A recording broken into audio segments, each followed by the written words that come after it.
Quiere decir ver las chisones con una pelea limpia. Golpe legales, here for you. Golpe legales, here for you. Touch gloves to both of you. Buenas tardes los dos. I feel rehab now. It wasn't the case when I fought at 135 pounds. I was fighting one-handed. I didn't even get the 600 punches, usually throwing upwards of 1,000. And I don't want to put too much as we're off to a fast start right away with Valdez. But when they had this first fight, Navarrete landed 216 punches. That's the most by a Valdez opponent. He was throwing 87 punches per round. So I do think that we can look at the punch stats tonight as a left hook lands early on and take away knowing where Navarrete actually is with his health. I agree with you 1,000%, and he's throwing that lead hand in different ways. But right now, what I like about Óscar is he's committing downstairs early. He's coming out and he's being aggressive with his jab.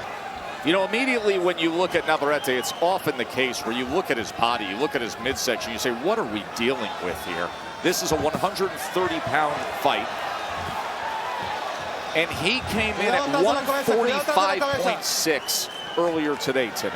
Valdez declined the opportunity to step on the scale today.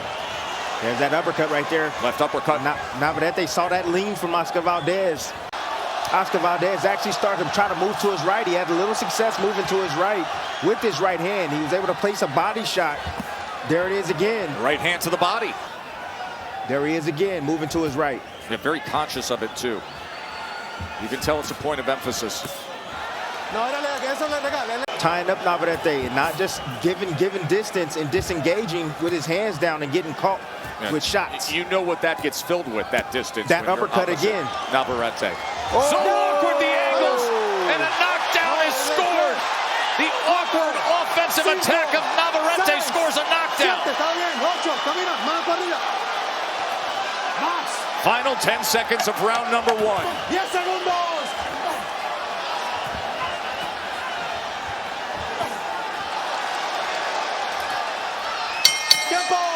A sweeping right hand to the temple by Emanuel Navarrete in the closing seconds of round 1 scored the knockdown.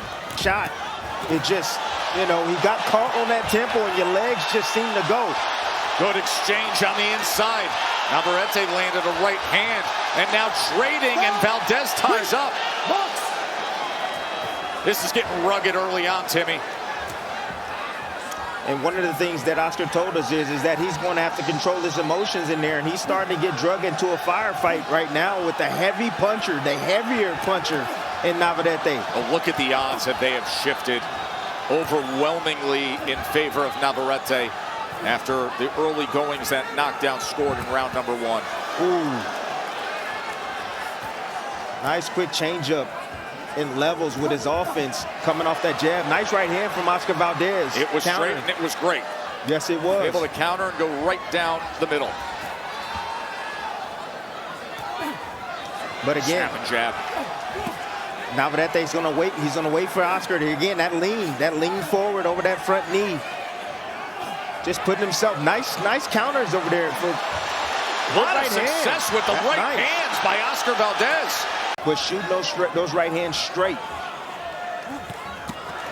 2-punch combination from Navarrete. He just takes that little tip to the left, and the left hand comes in hard again. Valdez came forward seemingly to tie up, but now a big attack from Navarrete as he backs him into that neutral corner.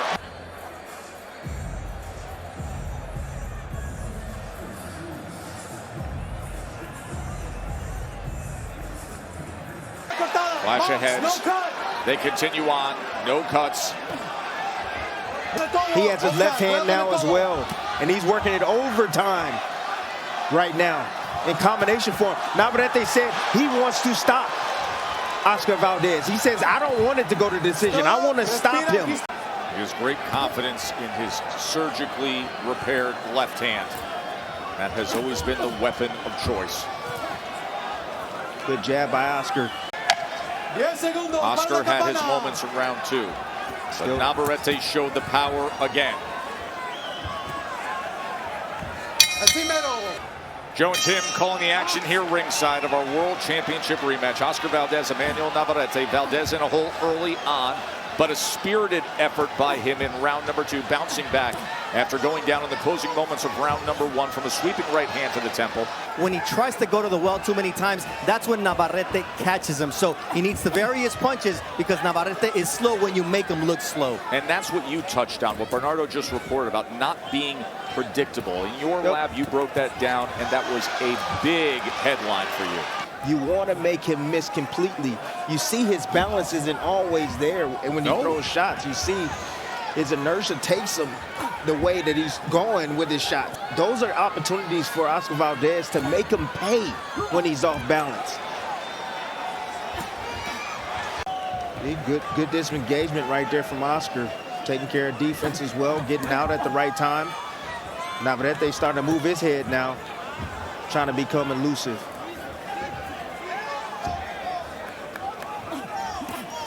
See, but that's what Óscar got to do. I mean, if he's going to win this, he got to win this in the boxing fashion. He's not going to win this battle in the fight. Got to stay disciplined, stay behind his craft. Stop leaning forward like that, because when he leans forward, he's bringing his head closer to the punches of Navarrete.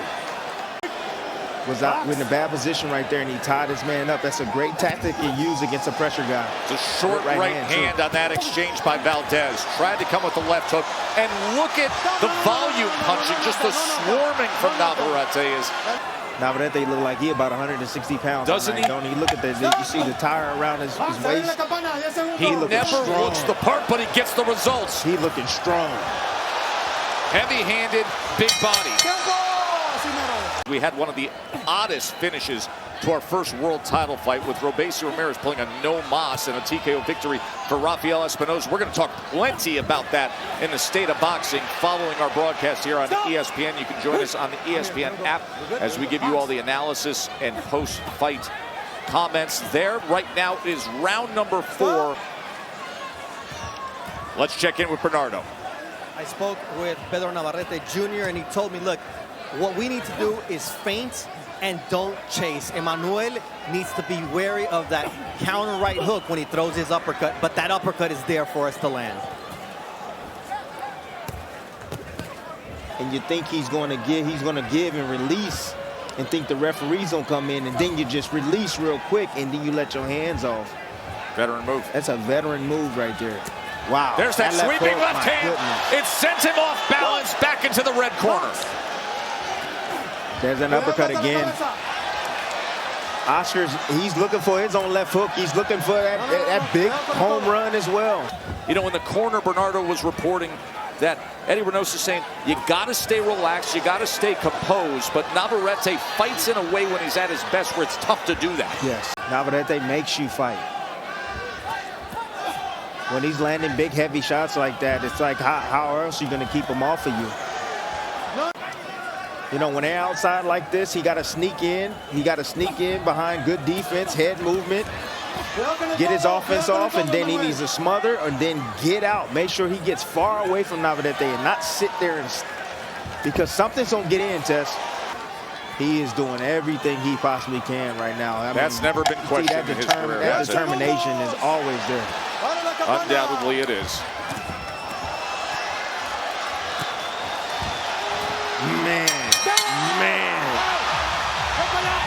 Final second of the 4th round. This was a knockdown scored by Emanuel Navarrete. Look at that sharp right hand. And then the follow-up attack. And now... The most interesting thing for me about that sequence was that Óscar Valdez was looking to tie up, but Navarrete was rotating around him, throwing those shots, not allowing him to tie him up. Ooh, big left hook by Óscar. Bernardo, what can you tell us about the health of Óscar Valdez? I just spoke with Eddie Reynoso and I said, is something up with Óscar's right foot? And he said, yes, he's somewhat injured it earlier in the fight, so he's dealing with that. Yeah, that first knockdown, he was in a bad position. His foot was caught behind him when he landed, and that may have tweaked his ankle. So they confirmed the right foot injury in the corner of Valdez. He has been down already 2 times. Good body shot in this World Championship rematch. Aquí estoy. He will Respira, always burn. give everything he can. That is the nature of this proud Mexican warrior. Sharp combination from Navarrete. Box. You know, one of the things that Óscar has gone away from is going down to that body. I mean, when I'm looking at that body of Navarrete, I'm saying that's unfit. I'm going to take advantage of that because I want to take some of that steam away and zap off those punches for later in the fight. I'm here, it's the 5th right now, and if I invest early on, I'm hoping that it will slow him down and take some of his power away.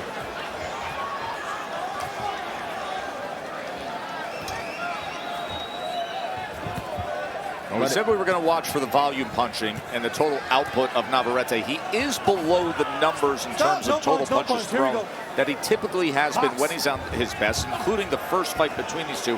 However, his effectiveness with the power punches, the 56 power punches landed to this point. Taking this round off right now, trying to recuperate from that last round, the end of that last round. Maybe looking for a second win. It's been what he does in the last half minute, his best work. That has been most effective. Let's see how he finishes up this 5th round. As Valdez inches forward, moments of aggression that body from Óscar Valdez. 10 segundos. Long striding left hand. Oh, not this mouthpiece out. Mouthpiece came out on that punch. In that 5th round, as all of a sudden in that final minute, almost as if we knew it was coming.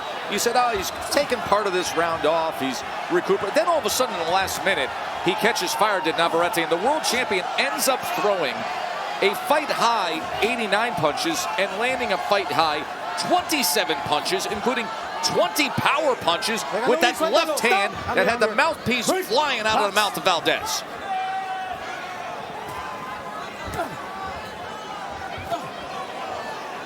That right hand is landing. Got to add something to it. He got to go downstairs. He got to continue to commit downstairs on Navarrete.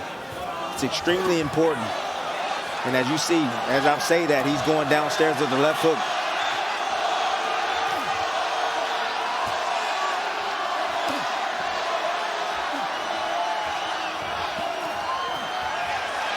Valdez looking for that combination now on the inside. Box. Valdez using that tight high guard.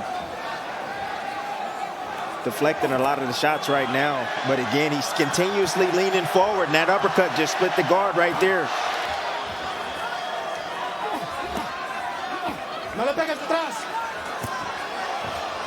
A lot of those shots are straying behind the head, Tess.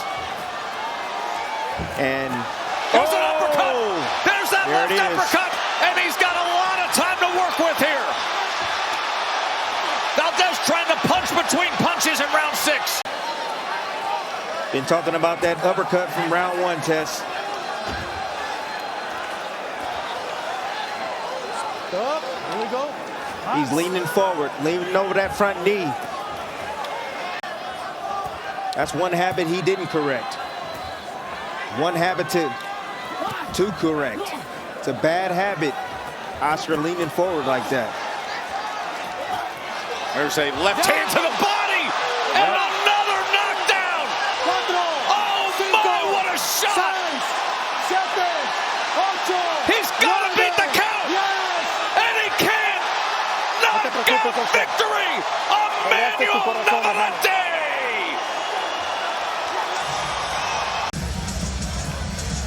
But Navarrete just getting in position. He knows where he's at.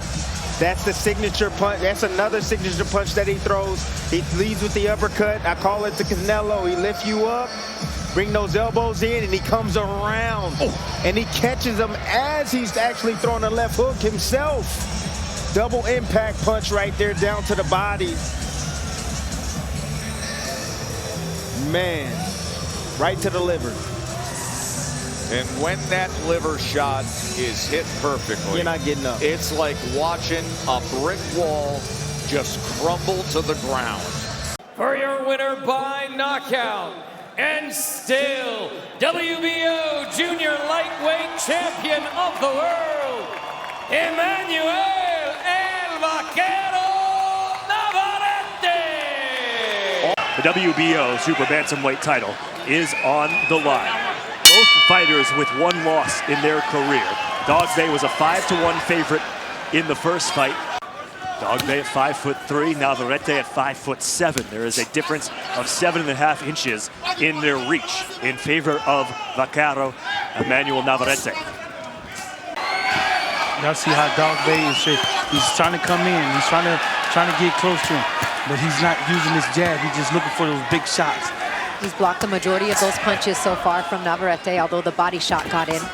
Good left hand to the body from Dogboe, and he presses on, pushing Navarrete to the corner. We heard Dogboe's corner yelling at him, body, body, body, and that's where Dogboe lands. Dogboe, a 5-year professional, held the Super Bantamweight title, made one defense before losing it to Navarrete. Navarrete, as I mentioned, you look up and down his resume, and Dogboe is the only name that stands out, the biggest fighter and the biggest win of his career. That's a slip, no knockdown.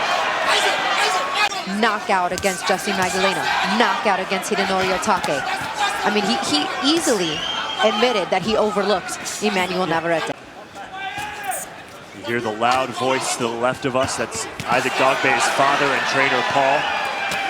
Good body shot to the left by Navarrete. Goes back to the left hand with the hook, over top with the left to the forehead of Dogboe. Dogboe already at 5'3", crouching and getting even lower, trying to get inside on Navarrete as we end round number 1. He needs to add a jab to that. You talked about Dogboe and the need for him to come out firing early. Although he hasn't landed a ton of power punches, he has been the aggressor so far. Yeah, but he can't keep eating that jab like that. Can't do that all night. It's going to take a toll. 3 good body shots from Dogboe, and then over the top with the right comes Navarrete in return. Dogboe lowering the head, going right into the belly of Navarrete, trying to negate that 7.5-inch reach difference. Back-to-back uppercuts with the left from Navarrete. Dogboe just landed a good jab. He could have doubled that jab up. One thing, Bomac, that Dogboe is doing, he is getting inside, but he's coming straight at Navarrete, and not a whole lot of side-to-side movement. Good counter, couple left hands from Dogboe. Navarrete sliding out of trouble. 1:15 to go here in round number 2. One of the things that was kind of alarming to me in the meetings when we asked Dogboe, how are you going to get inside? How are you going to do it? He kept saying, just fitness. I need to have my legs there. His legs looked a little wobbly right there. And again, big left hand from Navarrete. He just kept saying fitness. If I'm on my fitness, if I'm 100% good shape, I'll close the gap. Nice slip and left hook by Dogboe. And Dogboe, Bomac continues to work the body and is effective. Good counter left, though, from Navarrete. He needs to keep pushing him back just like that. You got to use his legs. Oh, Dogboe caught with an uppercut. That hurt him. Navarrete looks cool, calm, and collected. Lands with a left hook. Now another left uppercut, left hook. Navarrete on the attack. Second round as we take a look back at it. Bomac, if you were to draw up what the strategy is for Dogboe to get inside and connect with body punches, he did that, and yet Navarrete was still able to win the round, and convincingly. 10 seconds to go here in round number 2. Another uppercut to the chin of Dogboe. Redness around the right eye of Dogboe. Nice overhand right. Navarrete complaining it was on the back of his head. His heart. Exactly. That's exactly what I was going to say. You just can't. He's got a heart of a warrior. He embodies what Nejo means to him and his team, which we haven't touched on too much, but it's that warrior chant that's brought him to this point. Left hand to the body connects for Navarrete. And Dogboe clipped with an uppercut, tripped over his own feet, and now getting pummeled to the body. Oh, good left hand by Dogboe on the inside, and another one as Navarrete pulls out. Oh. Navarrete with the overhand right, followed by the left. A left-handed uppercut. A right hook from Navarrete. Uppercut, right hook. Oh, he hurt him. He hurt him. Dogboe on the ropes. Navarrete with the uppercut goes to the body. Navarrete has barely broken a sweat. He smells blood. Another combination. landing those uppercuts at will. He's shaking his head at him. Navarrete fully in control. Uppercut this time to the body. Straight across with the right hand as Navarrete continues to score. A counter punch with the right from Dogboe. Dogboe continuing to get pummeled. Navarrete just still steadily punching. And I like the way he's punching. He's going under, he's coming over, he's coming around. Dogboe leading on the ropes. 40 seconds to go in round number 3. Dogboe with the left hand in response. Big left hand. Overhand right from Navarrete. Left from the body by Dogboe, but as Christina mentioned, not a lot of power there. Here in tonight's main event. Vargas Burchelt, the rematch is the next match. Navarrete continues to come forward. Dogboe swinging, missing. Uppercut by Navarrete. Navarrete can't keep, Dogboe can't keep taking those shots, man. Get it out, Bo. Who's picking his spots beautifully. Huge right hand across the chin of Dogboe. He got his legs I was just going to say that, Bo Mac. Especially on the defensive end. Picks up right where he left off in the third.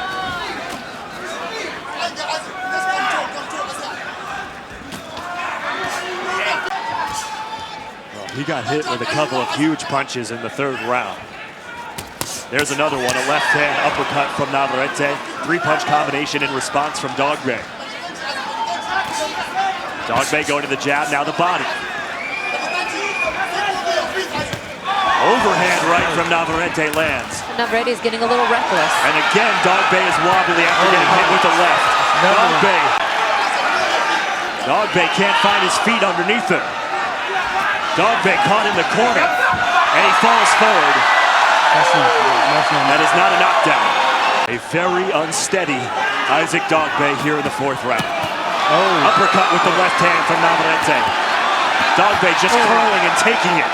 He's broke. Another left to that nose that might be broke of Dogboe. Dogboe again falters into the ropes. A straight left hand to the nose. I like what Navarrete's doing. He's giving different angles. An absolute domination by Navarrete.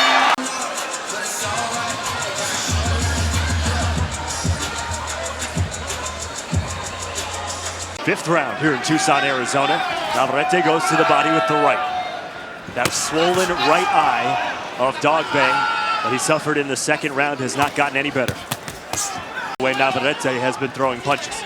He's got in some body shots. Good combination by Dogboe.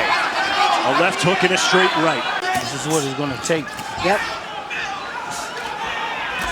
Now Dogboe has Navarrete on the ropes. You don't need to be leaning like that on the Navarrete. You need to be moving his hands.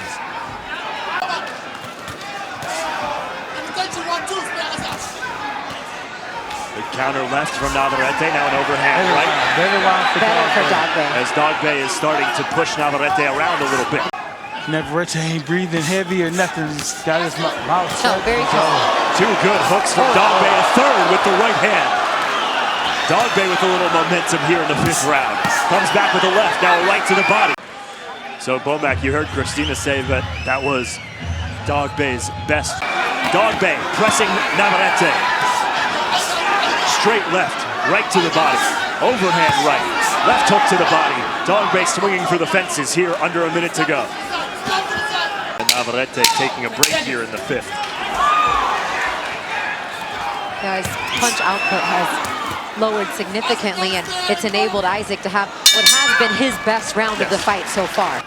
And can Navarrete come out and pick the work rate up again, because he kind of took that round off. Overhand right from Navarrete after Dogboe landed with the body on the left side. Navarrete's favorite punch is that little short left uppercut and that left hook. He'll set it up where he'll touch it with the right. Dogboe was stunned a moment ago with a big left from Navarrete. Dogboe with a big left hand. But again, Navarrete just standing in the middle of the ring. Going away, hits with the right. Now 2 left hooks. Moving forward for Navarrete.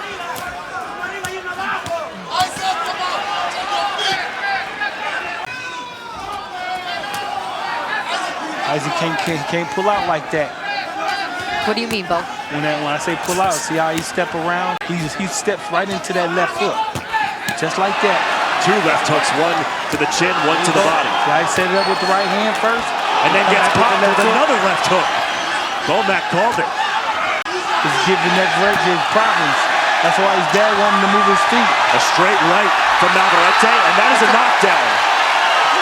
The 3rd time that Dogboe has gone down, but the first time it has been ruled a knockdown. Or his left uppercut. He goes right back to the left hook, does Emanuel Navarrete. Oh, man. Another left hook. Dogboe trying to clinch, Navarrete won't let him. Dogboe in the corner, hit with another left hook, an overhand right, a left uppercut to the body.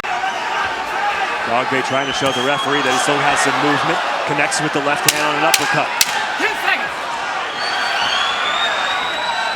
Navarrete. He's a little sloppy with these punches, Navarrete. Dogboe coming out firing here in the 7th. Has a lot of work to do. Navarrete. Combination pushes Dogboe into the corner. Navarrete has landed 45% of his power shots compared to Dogboe landing 33%. Dogboe, nice overhand right, but the response from Navarrete is even stronger. When you're at a, 7.5-inch reach advantage, what are you going to do? You're not going to jab your way in. Well, the problem is that nothing would indicate that taking 3 to give 1.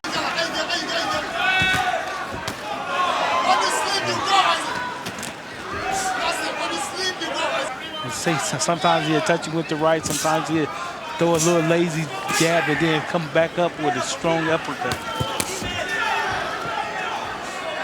He looks like a seasoned champion. Oh, huge right hand. Straight across the face from Navarrete to Dogboe. Dogboe getting a little wild, comes over the top with the left hand, 10 seconds to go.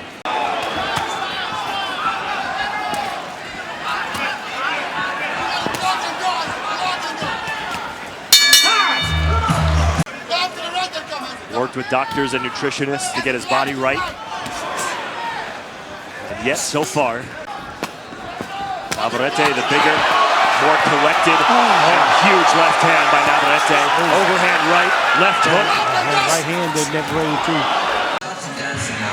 Well, you know, we've talked about it already, Womack, but the way I see it so far, and correct me if you guys disagree, I have all but 1 round in favor of Emanuel Navarrete. So if that's the case, we are going now into the 9th, 10th, 11th, and 12th, 4 rounds to go, meaning Dogboe cannot win it on the cards, meaning he needs a knockout. Nice overhand right and a left hook from Dogboe. Navarrete comes right back. There's Dogboe, nice combination, left and the right. Another slip nearly sends Dogboe to the canvas. How many more big shots, how many more exchanges will you let him to take? And he said, like you alluded to, Womack, he's in physically in great condition. So I'm not too concerned about it right now at this point. Overhand right lands for Navarrete. Comes back with a nice right to the body. Dogboe definitely not as wobbly as he was there in the 3rd and 4th rounds. Comes from being in shape. I'm guessing he takes a little bit of that power. Spoke too soon.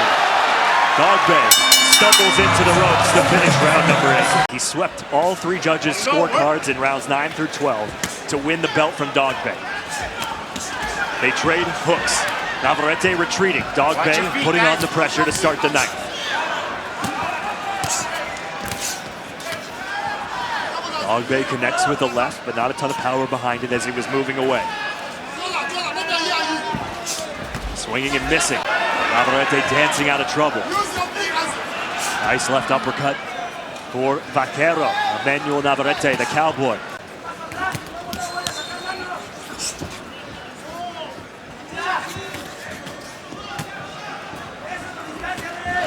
Straight right hand, lands flush. And it's been a while too since Dogboe was able to get inside. The problem is I just keep hearing his corner saying, move your feet, use your feet. That's not going to get it done. Left uppercut, left hook from Navarrete, and then a jab with the left. Dogboe responds an overhand right. Navarrete charging him. Now they switch positions. Navarrete toying with Dogboe, throwing him around like a ragdoll in the ring. Navarrete charges, a big overhand right out of the clinch. Left uppercut. Dogboe is on his heels, nearly held up by the ropes. Navarrete with the right hook. Dogboe a counter right of his own. Overhand right from Navarrete. 10 seconds to go in the round. Corner right group might want to stop this. Big right hand from Dogboe. Navarrete has landed nearly as many as Dogboe has thrown. I think Paul needs to take a serious look at his son right now and think about his health and his well-being and him living to fight another day. This is taking, his son is taking a serious beating. You just said almost 300 more punches landing at a 40% success rate. Dogboe, left to the body, right to the body. Big left uppercut from Navarrete. Dogboe continues to come right at him. Big left, straight on the button by Navarrete. Lands with the jab. And a left hand to the jaw. Dogboe caught in the corner once again. Navarrete again smells blood. Might not be enough time in this round for Navarrete to pour it on, but he did find an opening there as the round was winding down. It was nearing complete closure. Huge combination to start the 11th round from Navarrete.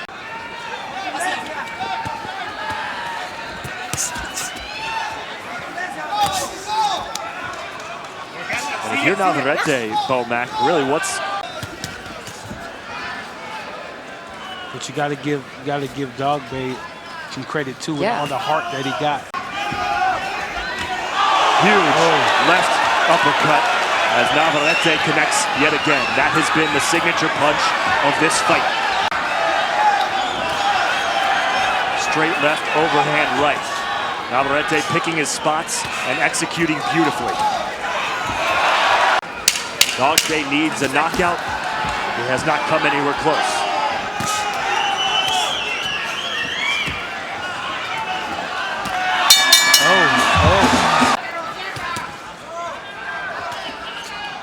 Emanuel Navarrete, Bomac, just like you said, no point in getting in there trying to exchange in a firefight. Dogboe getting inside wildly. Overhand left in response from Navarrete as they both wrestle into the ring. Two back-to-back hooks from Navarrete. Navarrete still coming. Yep. And for Isaac, some fighters just have your number. Yeah. That's just what it is. 1.5 minutes to go in the final round of a dominating performance by Emanuel Navarrete. He hurt his, I think Elorde hurt his right hand. Now Dogboe held up by the ropes, and Dogboe goes down for the second time in this fight. Do we know? He did hurt his right hand had been bothering him.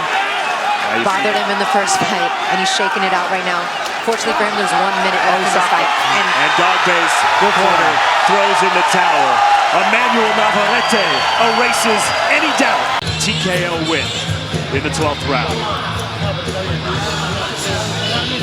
And that was the punch with the right hand that I think did it in terms of not only causing Paul Dogboe to step in and stop the fight, but also further probably injuring the right hand of Navarrete. But it was only a matter of time. I think that Dogboe's corner probably could have stopped this fight a little earlier than they did, but I know that they wanted their son. He wanted to give his son a chance, but Bomac, you said it, swallowing his pride, throwing the towel in, and still saving his son. Champion and saving his son's life. Declaring the winner by way of technical knockout, still the WBO Junior Featherweight Champion of the world, El Vaquero, Emanuel Navarrete. You gotta get in the ring. You gotta step it up. It don't matter. No matter where the fight takes place, outside, indoors, mama's house, whatever. Get the job done tonight. That's your responsibility. And right now, I'm gonna say this right now. You know, if I'm the champion. And sometimes that could be contagious.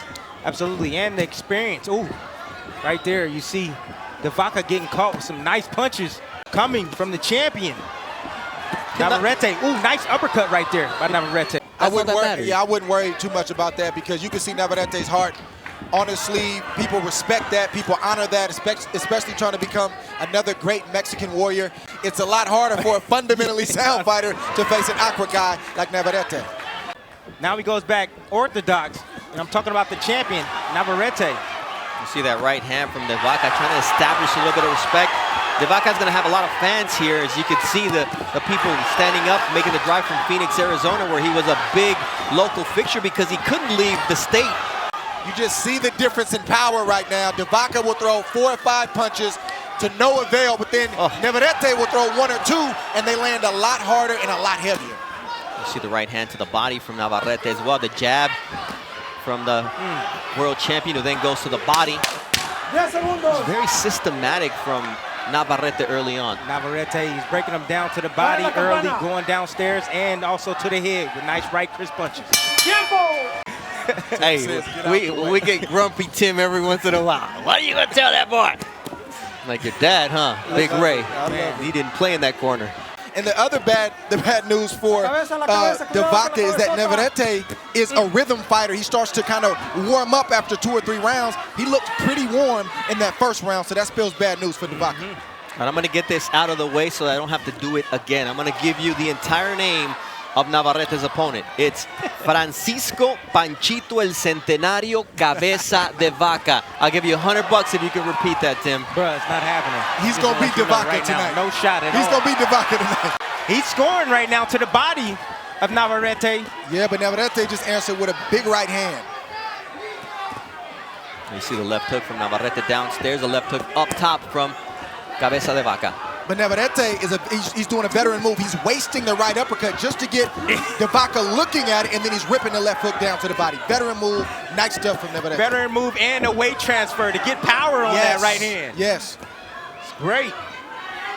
I mean, one of the hardest things you could do for a young fighter, and you know, Navarrete's only 24, is to get them to not be robotic, to be able to start with a different look every single time, and Navarrete's doing that early on. There's a lot going wrong for the young fighter early in this fight. It's only the second round.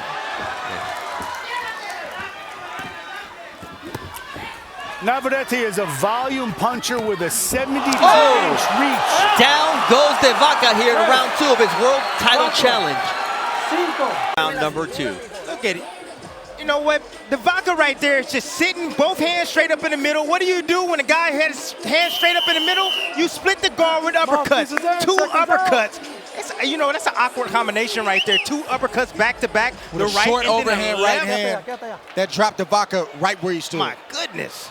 Beautiful short right hand. Navarrete. But to start it with 2 uppercuts, Dre? The Vaca, he's thinking about survival right now, Tim. He definitely is thinking about survival, but if he was thinking about survival, he would have took that 8 count. Take that knee, take the 8 count, recover, breathe, get air into your lungs, into your body. It's good stuff from Navarrete. That's about the longest lead uppercut you'll ever see. 122-pounder with a 72-inch reach. Can you imagine what's going to happen, how dangerous he'll be when he finally learns how to use his distance?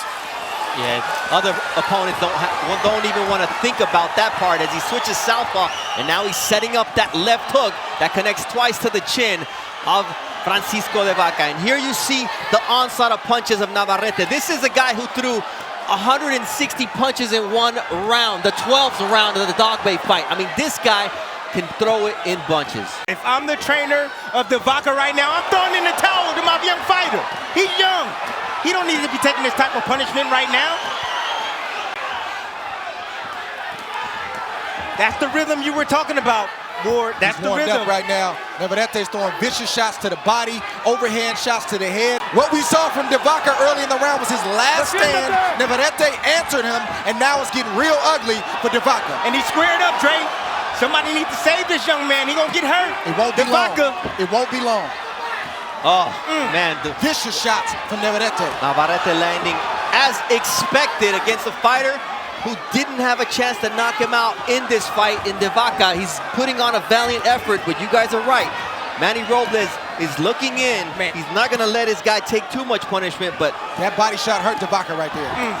Right back to the head from Navarrete. It's pick your poison time. Listen, it's unnecessary punishment right now. And the reason why the ref is not stopping in and stepping the action is because the Vaca is fighting back. And he finally decides to step in and stop this action. But Navarrete's right where he wants to be. He knows he's got his opponent yielding. It's just a matter of time, like I said. Navarrete was in his zone. He got warmed up, and he's a whirlwind, and he let those punches go. And Vaca just took a lot of punches. He probably took about 30 or 40 shots. He didn't really land anything. That's a lot of punishment for only 3 rounds of fighting from Vaca. Yes, it is. A lot of punishment. Yep, nose bleeding. And you see, it's not pretty. What we see from Navarrete is not pretty at all. I like it. But it's effective. I like it. It's effective. He's long. This game is about and getting your hand raised, winning belts, defending belts for as long as you can, making as much money as you can, and getting out with your faculties intact. And Navarrete, if he stays the course, hopefully he's on his way to doing that. And still, the WBO Junior Featherweight Champion of the World, Emanuel Vaquero Navarrete. A volume puncher who has shown power, 24 knockouts and 28 wins, and over the course of this past year.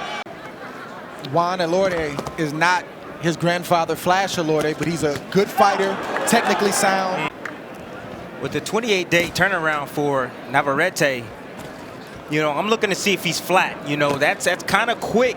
He said he took 2 days off to rest, and I thought he should have took a week off. But he didn't have, he wouldn't have had enough time to train. But I'm trying to see if he's flat. He looks a little flat coming out. Timmy, it's been a minute and a half. I get it. But Tim's in a mood tonight, Dre. Dre, have you noticed this, that Tim's in a mood tonight? He is. He's taking shots at everybody. All of boxing is soft. How much did you make against Pacquiao? ×3. Hey, just put it this way, man. Just put it this way. I've seen the watch, Tim. I'm right next to it. I see how many carats are on the Rolex. Oh, man. Y'all give me a hard time, man. I see. You walked into it. I think right now Navarrete is just trying to have a look at Elorde. Elorde is actually stalking. Normally Elorde likes to fight off. But Navarrete always looks like this in the first 1 or 2 rounds. And all of a sudden you see a different guy come the 3rd and 4th round. Navarrete here. First round of the 4-week turnaround is going up against Filipino fighters. The current Jerwin Ancajas on the bottom of that list, guy who we have broadcast his fights for the better part of the past 2 years. Now 31 wins deep into his career as a titleist. For a generation of Filipino fighters, he's created opportunity. Guys are getting exposure. Guys end up on these global, international, big money cards. Absolutely. So we have seen this entire wave, the generation of Filipino fighters. But we did expect him to be more of a counterpuncher than an attacking fighter. Well, Bernardo took the thought right out of my mouth. I haven't seen Elorde in the past this offensively aggressive, and I think he's probably doing that to keep the hands of Navarrete in his pocket so he doesn't get that engine going. Oh, he just got caught with a left hand punching between punches, but you're right. He said, listen, I have to change my style. But in changing that style comes a little bit of risk, and that left hand just got to him. He's hurt. He's still hurt. Navarrete, he senses it. And there's a left hook from Navarrete. So halfway through round number 2. You know, the crazy part is Elorde, he's fighting. He's choosing to fight Navarrete when he should be playing defense or getting out the way of these punches. I like the fact that he is. I think it's his only chance. And whether or not he goes down in a bad way, I think it gives him his best chance. That lead uppercut, that lead right uppercut from Navarrete hurt Elorde. Elorde nearly got clipped again. Now Navarrete trying to drive right down the middle there. Right hand goes to the body. Left hand that started the damage here in round number 2 and a little bit of offensive success.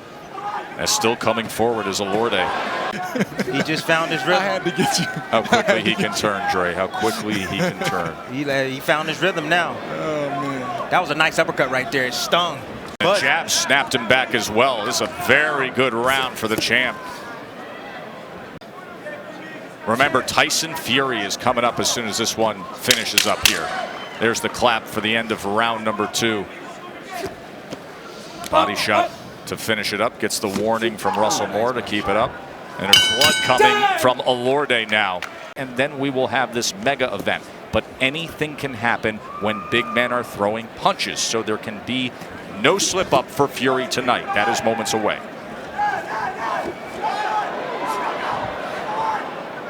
I think Elorde, excuse me, he understands what's at stake. You know, he's fighting with passion right now.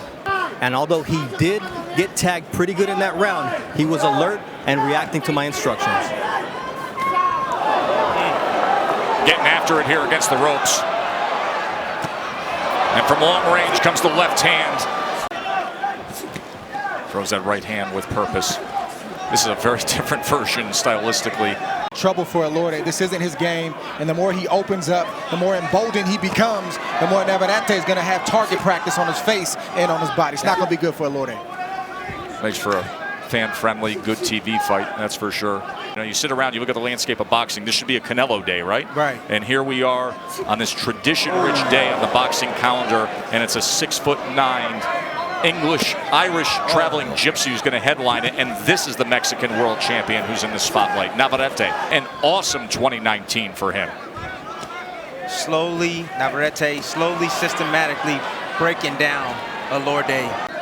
Elorde is getting hit from punches, from angles he's never been hit from before, because Navarrete does not throw punches from an orthodox angle. He just throws, and with the reach and the length and everything that he brings to the table, it's extremely difficult to deal with.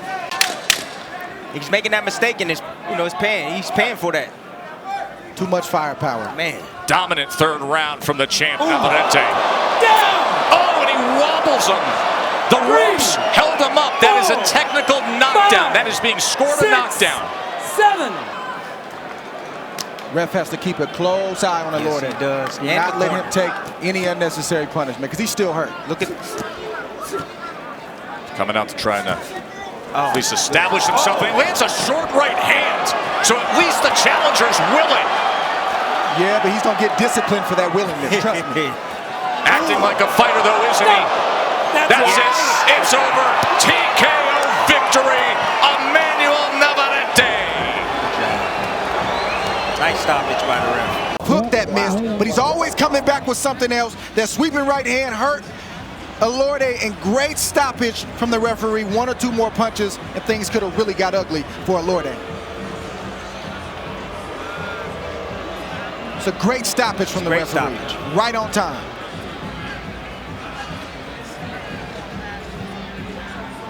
Elorde right here attacking. Gets hit, standing straight up on the ropes right now. Too much firepower.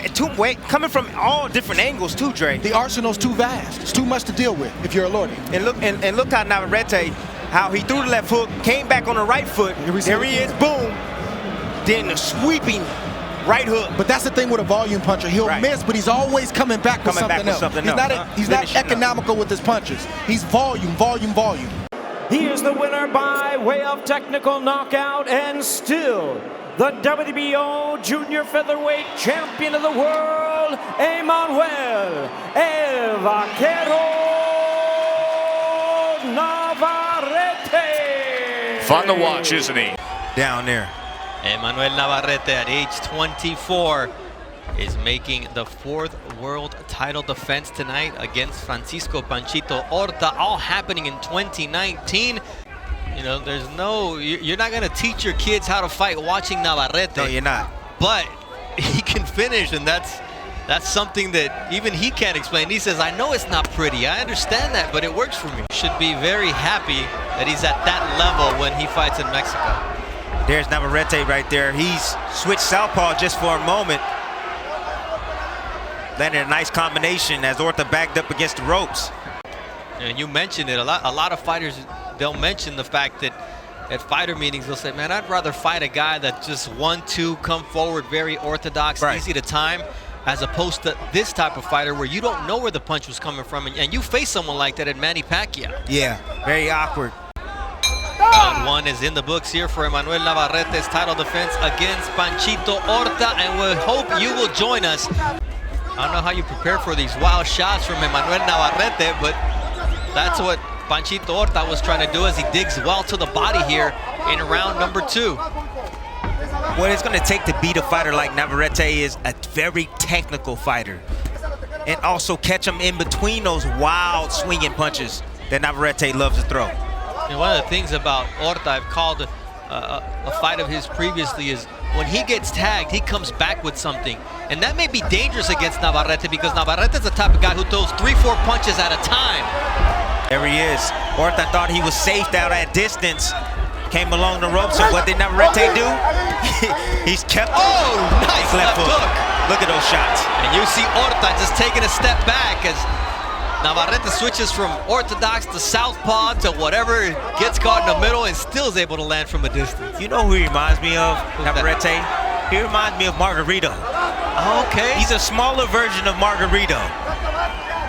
But I would even say Margarito had more technique than Navarrete. See the hooks coming in from the right and left hand of Navarrete. He's got his opponent pinned on the ropes, and that's the last place you want to be against Emanuel Navarrete. But look how those punches, they're coming from odd angles. They're coming around the outside, then up the middle, then back around the outside, then straight. It's not Manny Pacquiao style, but you know, it's his way of doing things. He got caught coming in because he was leaping in, but Horta not able to do much against Emanuel Navarrete, who just keeps throwing punches and punches here as round 2 of the scheduled 12-round fight comes to a conclusion. And next week, there'll be a conclusion to see who is going to make noise. Navarrete is just tough to fight, tough to figure out. Nice body shot there with the right hook from Emanuel Navarrete. They're asking Horta to close his guard, to keep his hands up. But at some point, he's got to let him go, and that's where Navarrete is going to make him pay. Stepping straight back, and he got caught by Horta with the right hook there. But he also makes him miss plenty of times. Left hook from Navarrete trying to set up a power shot. Man, you hear those shots, don't you, Bernardo? 100%. You can hear them. Those are heavy shots coming from Navarrete. Don't compare him to Margarito in that way.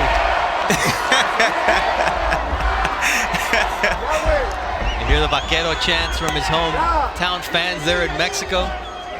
Wants to put on a show for them, and so far, he's doing a good job.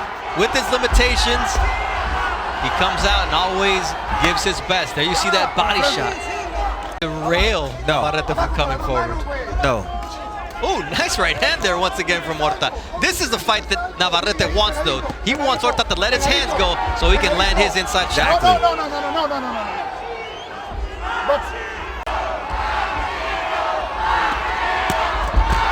Oh, nice right hand to follow that combination from Emanuel Navarrete.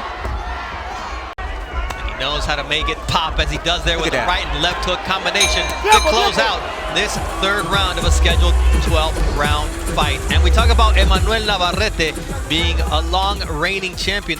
Then his opponent is thrown in terms of power punches. That just goes to show you as we have a headbutt here. Any blood? Cut. Nope, neither's the worse for wear. The referee Roberto Ramirez says nothing has happened here. Good jab, and that establishes a flurry of punches from Emanuel Navarrete. Big left hook from the fighter from Mexico City. You can tell Navarrete right now, he's going for it. He smells blood, he feels his opponent weakening, and he's trying to get it over with right now. You see the body language too of Panchito Horta changing. He's got him up against the corner, and this is where Emanuel Navarrete does his best work, and you can hear the crowd appreciating, although Horta lands a nice counter right. See, Navarrete, he's okay with getting hit with those shots because those shots are not hard at all coming from Horta. Just so he can get in position to land his punches, his power punches. Look at how he sits down on these shots. He's looking to land a well-placed shot. Here he is, just landing a barrage of punches, and then the follow-up nice. See the legs of Horta weakening here in the 4th round. Emanuel Navarrete is dangerous in round 4. He lands a nice body shot. Could have been right on the belt line. And here comes Panchito Horta. You see the toughness in Horta. Now he's the one backing up Emanuel Navarrete. He's hoping that Navarrete punched himself out.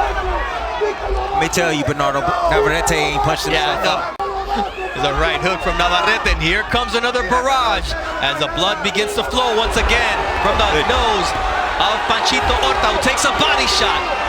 He's very valiant, but we saw what happened with another valiant fighter in Miguel Gonzalez, who wasn't throwing punches and was taking punishment. And here it comes to an end once again. Emanuel Navarrete with a big knockout of Panchito Horta in his fourth title defense.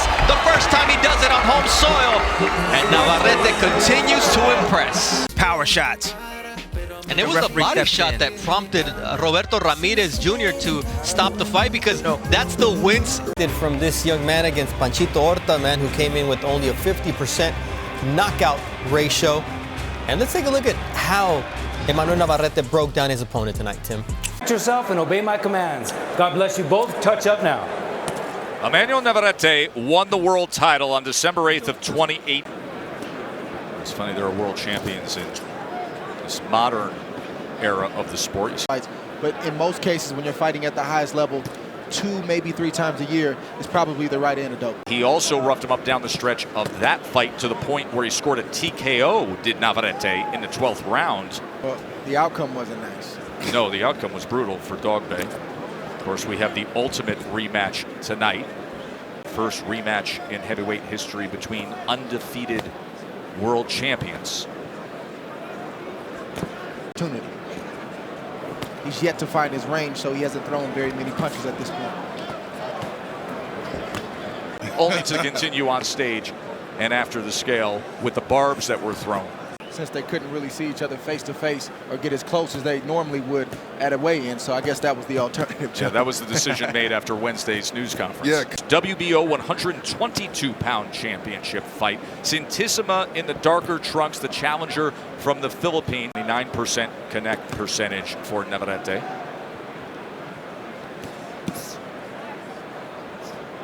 He's very, very aggressive, so you got to touch a guy like that. You have to give him subtle movements, and Navarrete's doing that right now. He's being very patient. There's Santissima as he was able to land that right hand.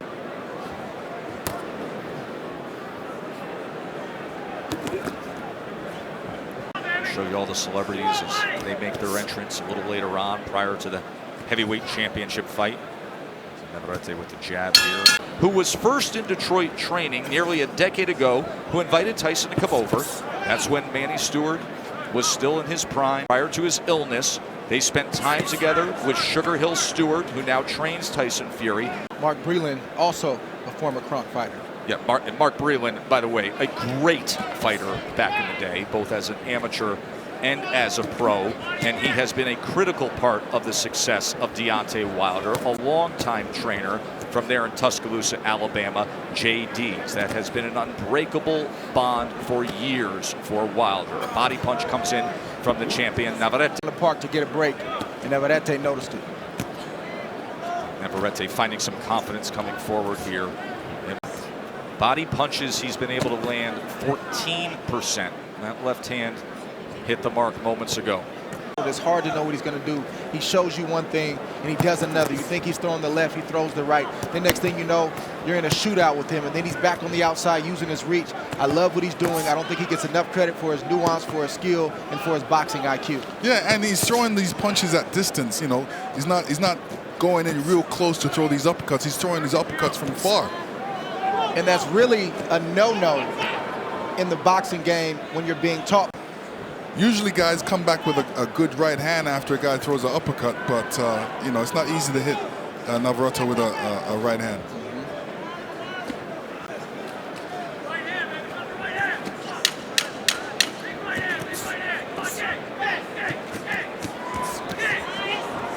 The combination here at the end of round number 3. Another left hand from Navarrete. Trying to target the right hand, and he does. To both Top Rank and the PBC, as well as Fox and ESPN, of having great common sense leadership. #1 in the history of heavyweight boxing live gate in the state of Nevada. Of course, we will get those final numbers in the coming days, but it is going to be north of 17 million just inside the arena alone. That's great news. Although they broke You happy about that? I only broke my record. You happy about that? I'm happy. I'm happy. It shows great promotion and social media. Lennox, you are connected with history every which way because your fight against Evander Holyfield that had the record for live gate. There you go. Well, you had some of the greatest, and we're happy to have you here ringside on our broadcast team. Disputed heavyweight champion who will see the crowning of the guy who will be considered the heavyweight champion tonight, who will remain undefeated between Wilder and Fury. On the wrap on that right hand, Andy Lee, who was monitoring the wrapping of Wilder's right hand for Team Fury. Whoa. No objection, and look at Santissima as he comes forward here in round 4 against the world champion Navarrete. And here you see Navarrete coming in with his combinations. A little bit of off balance when he's throwing that hook. Gets caught with a great left hook by Santam. Hit him in the neck. Yeah, hit him in the neck. Here's Santissima coming up. Yeah, he gets him right in the neck and the side of the head. Clean so shot. by far, the challenger from the Philippines' best moment of the fight. But it's like I said, he's willing to exchange. He's willing to fight you. He's unafraid, but you have to be right in front of him. Need a response. So it's like I said, now you're in a shootout all of a sudden. So you see Navarrete boxing and using his skill, and all of a sudden you're in a shootout. It's hard to get mentally settled when you're facing Navarrete. He was coming forward that time, and it gets Navarrete's attention at least. What you see is one guy in Santissima who does one thing well. If he's in place and he has you right there, he throws good shots with both hands. Then you see Navarrete who does multiple things good. I'm going to take the guy who has more tricks up his sleeve and more tools in the toolbox. Santissima willing to dip and go to the body, but what does he do? He eats more return fire. Navarrete is showing these nuances in his skill because he stays busy, Joe. He's an active fighter, so you have no choice but to get better when you're active. Threw over 85 punches in this round alone, did the champion Navarrete. Inside reporter, and thrilled to have Kate Abdo and Mark Kriegel providing commentary. And our unofficial score ringside is Larry Hazard Sr., 39-37 in favor of the champion Navarrete.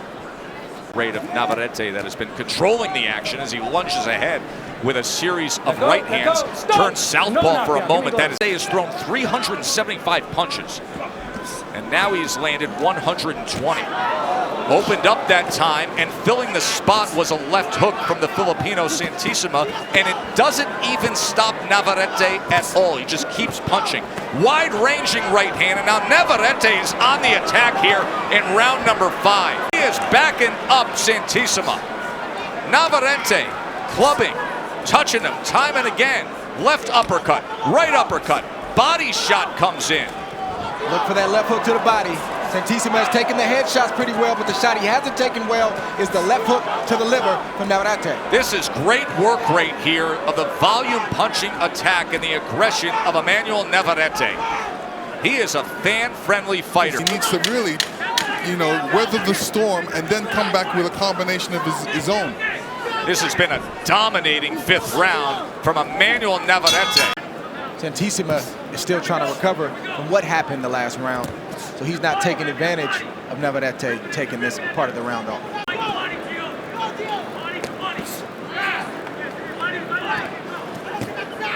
Right hand from Navarrete, trying to get over the top there. 450 punches to this point. Comes to the inside, Santissima tried to time something, and now Santissima goes to the body, and there's a left hook upstairs from Navarrete. Navarrete is a veteran.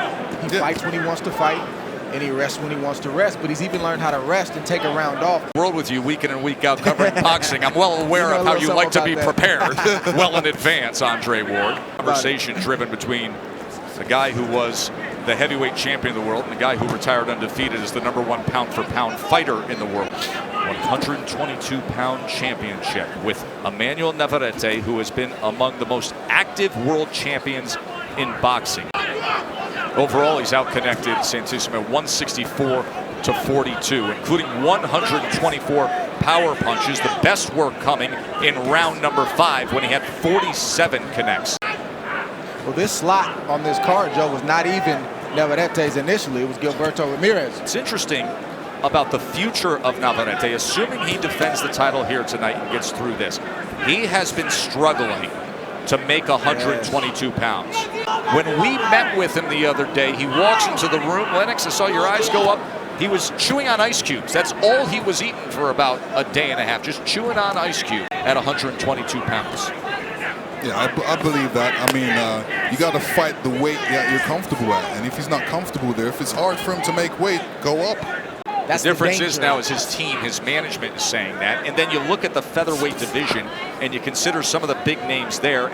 There's no easy work at 126 for Navarrete, but great matchups, like you said. Carl Frampton there. Josh Warrington, of course, Shakur Stevenson, who Andre Ward. Also a sharp dresser. Is he ever? Coming to the end of round number 7, and that affords us the opportunity to go up to Brian Kenny and the guys. Deontay's not thinking about anything but the job at hand. He's actually relaxed and focused.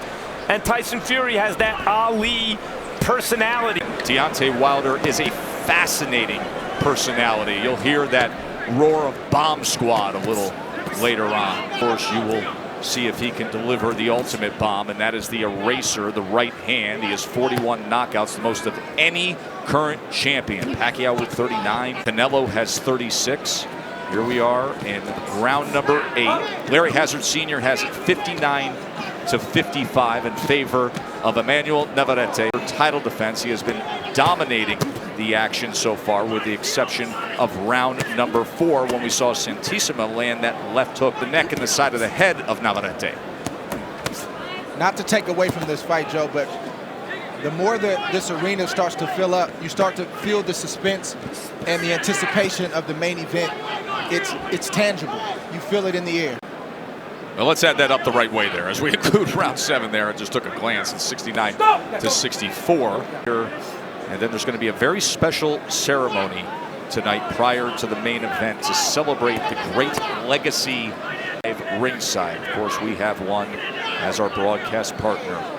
Lennox Lewis and Andre Ward ringside with us here. Navarrete needs to get back to hitting the body of Santissima. That's when he's had his best success, or at least visibly. He's hurt Santissima with headshots, but the left hooks to the body are that's what's jumped out at me the most, and I think he needs to get back there to try to get this stoppage win tonight.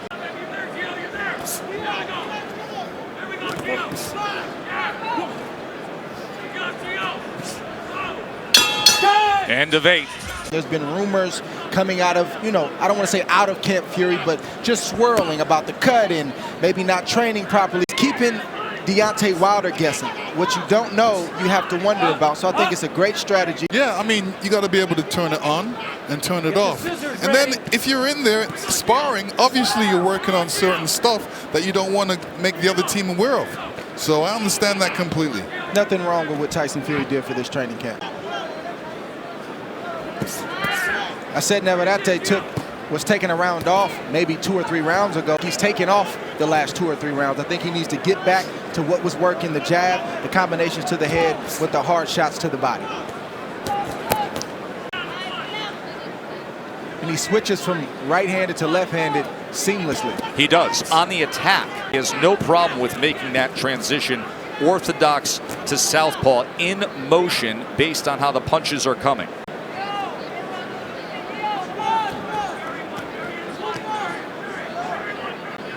Santissima's, he's receiving these shots, he's blocking them, but he's not answering. He's not coming back with his own shots, which he should. Big night here in Vegas, our first world title fight.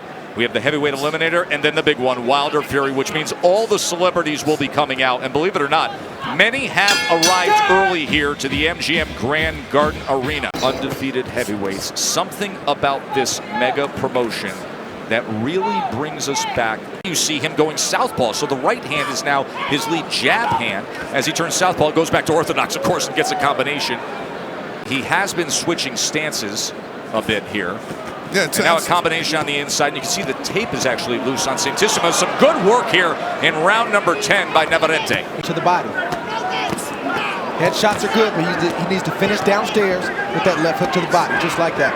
Look at this attack by Navarrete, and every so often Santissima is trying to place a punch between punches, but it has been a tidal wave of offense here in round number 10 all of a sudden from Navarrete. Say that because Santissima can take a good headshot. Sometimes guys can take it to the head all night long, but sometimes they can't take it to the body. The only shot that Santissima reacts from is the left hook to the liver. Hold right now because he covers up every time. Yeah. That was a desperate right hand from Santissima right there. That was a big 10th round from Navarrete. How does it feel? It's a nuisance. It's annoying. You want everything to be right when you're in a boxing ring. So to feel a wrap loose, and again, I've never heard of this. I normally hear about a wrap being too tight. But either way, it's something that's not right. It's annoying, and find a way around it. Good body shot right there from Santissima. There have been times where Santissima has found just enough of a crevice between punches, and now he tries to come over the top with the right hand, just missed there. That was blocked away from Navarrete. Santissima willing here in round number 11. And look at Navarrete now with his elbow up on the top rope before he comes out at the Filipino challenger. Look, a few seconds ago hurt Santissima. Yeah, he's still squinting from it. And Navarrete sees Santissima affected. You can tell, and there's a headshot. Santissima, he is compromised here in round number 11. Navarrete on the charge, trying to place a short uppercut on the inside. Combination punching upstairs, uppercut, body shot to the left hand, runs to him to close the gap. Can he close the show here in style? Round number 11, trying to defend his title one more time. Santissima's so game, he actually ducked through the blue and white rope for a moment there. Strafing attack to the head, coming down and wrapping up as Santissima back from the Mexican world champion. And the referee is very close to the And now tying up so awkwardly that he throws Navarrete into that top rope. Clearly damaged is Santissima. Can Navarrete finish things off here in round number 11? Russell Morris giving it a look. There it is. TKO victory. Emanuel Navarrete. That's discouraging. That drains you. And then the end of the fight, Lennox. Yeah, Navarrete it's just a volume of punches. Featherweight champion of the world. Well, El Vaquero Navarrete. Y cuando yo indique fuera, se separan sin tirar golpes. ¿Quedó claro para los dos? Suerte y que gane el mejor. So it might take him a few rounds to warm up. Navarrete will paw with the jab. He'll put a jab out. He won't use it consistently, but hold it out on his opponent and hold them in one place, and he'll start to rip shots from there. In 2010 in that weight class, so I'm gonna take that back about Lopez. He might throw the jab tonight. You know, and that's the activity at the elite level. You know, They had a ton of trouble making 122 when he fought on the Wilder Fury undercard, and we all thought that might be his last time there. And he's a big guy for the weight class, as you see. So he's going to continue to struggle. I think it's just a matter of time before he goes up to featherweight. And like I said at the beginning of this fight, The jump up to 126 pounds during this pandemic. Most fighters fighting a little bit above their weight. But he said, hey, I was training, I've been ready. well, even though Navarrete probably didn't want that break, Bernardo, probably just because he can do something doesn't mean he should always do it. Probably a good rest for his body. You know, he wasn't training the way that he normally trains in a training camp.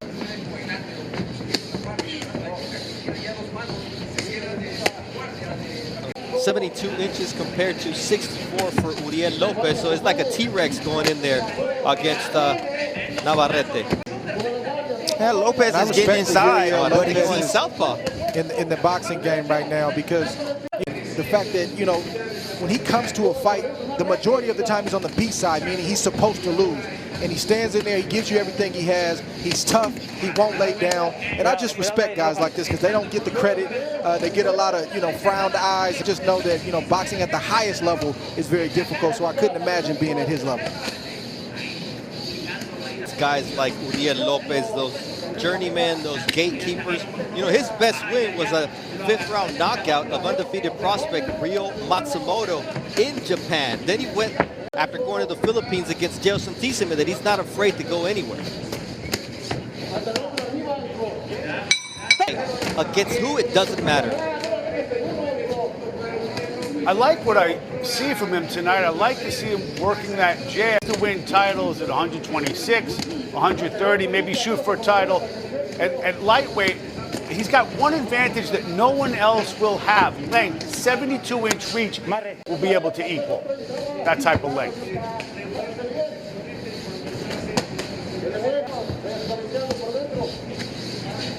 Take a look at that referee cam. You see how the cameramen are 23 of 99 jabs landed for Emanuel Navarrete as he sticks 2 more out in the face of Uriel Lopez. You see very different body types from these two guys. Both are natural 122-pounders. Navarrete filled out perfectly as a feather. Bernardo. and he heard it in English and he still decided to go up and do it. So he's like, Tim, you're just noticed that Navarrete prove you wrong, he'll do it. Man, I just noticed that, you know, Navarrete, he does a lot of things off rhythm. Navarrete. That's why he's so dangerous. And he's long, and he's punching in volume, and he has a motor. He can fight. You know, he can throw punches, and he can throw 100 punches. He can do whatever's necessary to win matches. Nice jab there, and he follows it up. And we noticed that Navarrete against Geo Santissima on the undercard of Wilder Fury 2, and he still was throwing punches.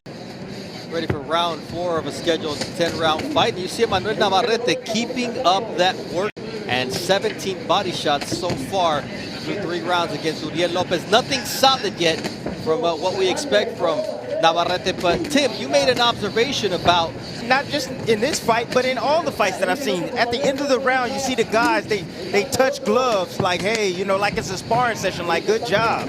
That's been a big problem thus far. You know, these guys are in here and they think it's a sparring session because they don't hear anybody cheering for them. So they're respecting each other a little bit too much. The ending right here in round 4 with the nice uppercuts there from Navarrete and going downstairs. Look at that looping shot. Although he misses, Navarrete's got bad intentions. Slightly disagree, Tim. You know, Uriel Lopez, he's limited. He's going to give you what he can give you. Emanuel Navarrete, he's going to turn things up when he's good and ready to turn things up. The fact that he can punch, that's how he makes up for it. But I'm just saying, he's not flashy. It doesn't look all that great, but man, it's effective.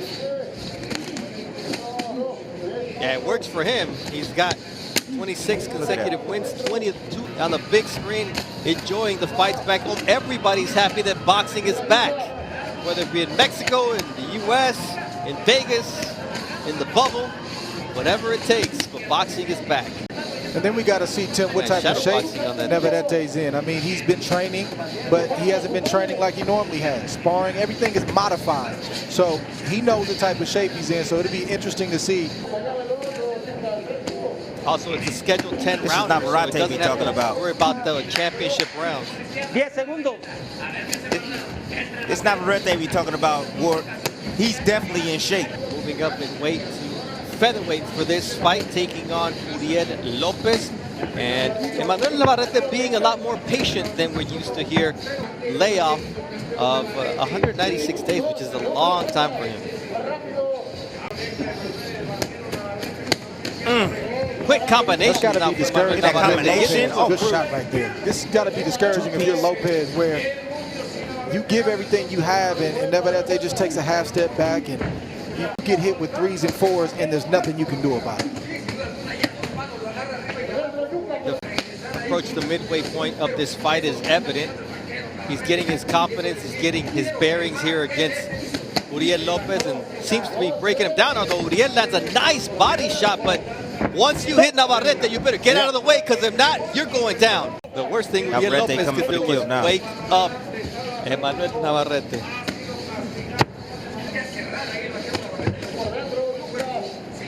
Left hook to the head, setting it up, quick flurries. This is a Navarrete we're used to. Just quick shots in succession, finding the face and the body of Uriel Lopez, 5 to a body shot. This is a cold strategy that Navarrete's employing right now. See, he just had success with the body shot. He's gone back down to the body, but I guarantee you he will as soon as he sees it open. He's trying to lull Lopez to sleep, make him forget about the fact that he has a body for just a split second, and then all of a sudden he'll go back down there. Patient. as a fighter. He doesn't want to just be that come-forward buzzsaw, although that's what we all love to see. And that's the last thing that Lopez wants to see here as round 5 comes to an end with Navarrete starting to take serious control of this fight. Junior featherweight champion Emanuel Navarrete stepping up to 126 pounds against Uriel Lopez, and Navarrete starting to heat up here in round number 6 after dropping Lopez to the body in the 5th round. There goes another strafing left hook to the body, but Lopez is able to take it this time. Against Jail Santissima in the Philippines, he took 141 body shots, so he's tough. Navarrete. Navarrete wants to end this match right now. That's why you see him to step up the tempo, turn it up on. He's trying to end this fight this round. He hurt him with that body shot.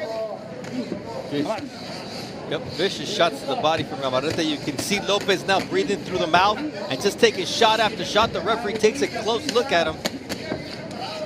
Oh, he's done. This is a Navarrete buzzsaw that we were used to. Take the shots. He's trying to hang in there, but he won't be able to hang in there much longer, especially when that one good shot gets through. Navarrete's been landing that straight right to the gut. Right to the solar plexus. And trying to come around with the left to the body.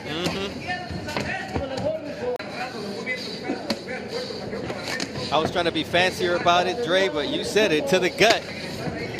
Right on the Kenya, right there. Boom, right above that. And here comes the flurry. And Lopez is in trouble once again. Navarrete putting in work here.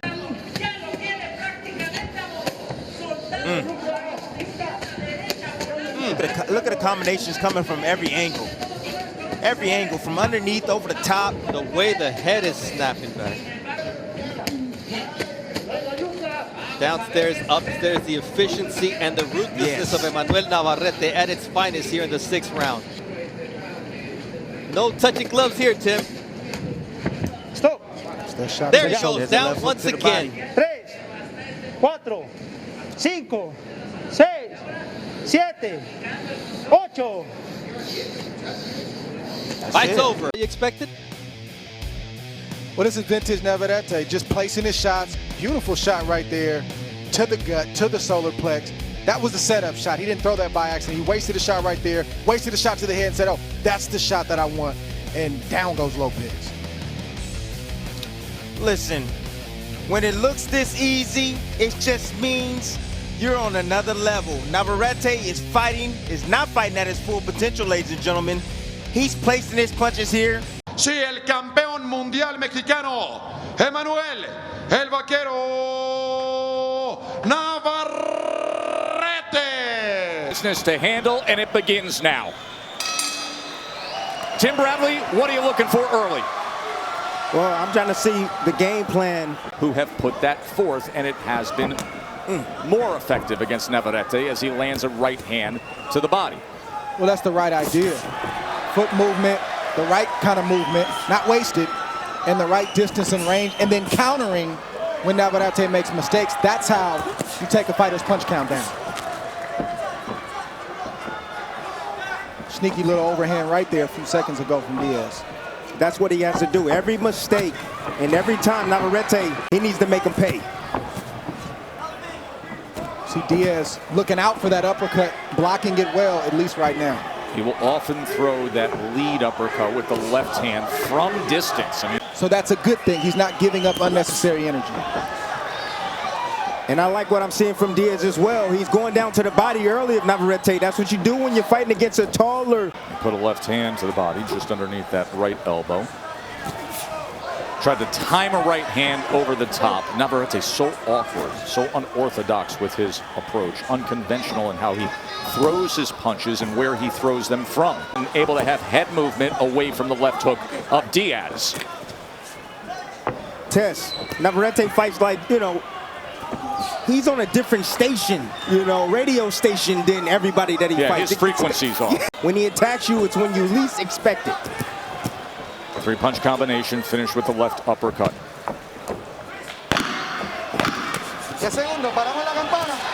Opens up with a wide sweeping left hand to close out round number 1. Title on the line at 126 pounds.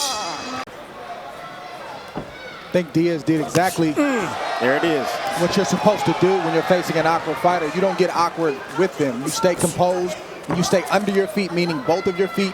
Over that jab of Navarrete. That's what you need to do. You need to time it. Navarrete, he shoots his punches from his hip sometimes, and you can catch him over the top if you counter him, if you time him perfectly, as you saw Diaz did with the right hand.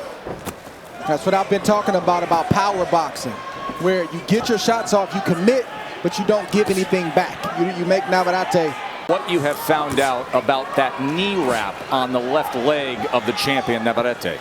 I've been told that he had knee issues in camp, but that actually confirms it. I asked his camp and they said, no, he's fine, but it's obvious that that was true. Ooh, big right hand. And then on the inside, Diaz getting off to that body. Navarrete placing that right hand moments ago. Three-punch combination from Diaz. Diaz is seeing that a mile away, and he's either countering or getting out of harm's way. Pedro Navarrete told me that he wants Emanuel to start cutting off the exits and pick up his work rate to break down Christopher Diaz. Not as many exits when you're 18 by 18 inside the ropes. Of Diaz. He just did. That's what he's doing. Now he's picking up the pace. Good shot. That awkward, long lunging left hand from the champion. And now this is the volume, and this is the offensive attack we're used to seeing from Navarrete. Yeah, that's vintage Navarrete right there. And then he finds his opponent, Diaz, off balance, and he immediately lunges in and comes with the left uppercut again. Can change or mount his own attack. Maybe change the game plan a little bit.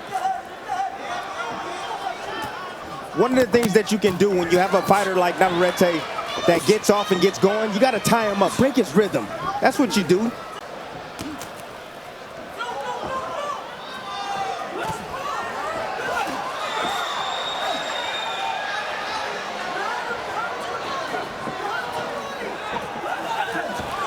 Looking for the fight. Right hand comes in from Navarrete. There are those opportunities to punch within these big punches that many have described as long and slow, but we know they've been effective. Left hand to the body from Diaz. Right. And when you think he's going to rest, he's punching. When you think he's out of position, he's actually in position. That's what's difficult to deal with. See a little bit of swelling under the eye, the right eye of Diaz. We'll monitor that.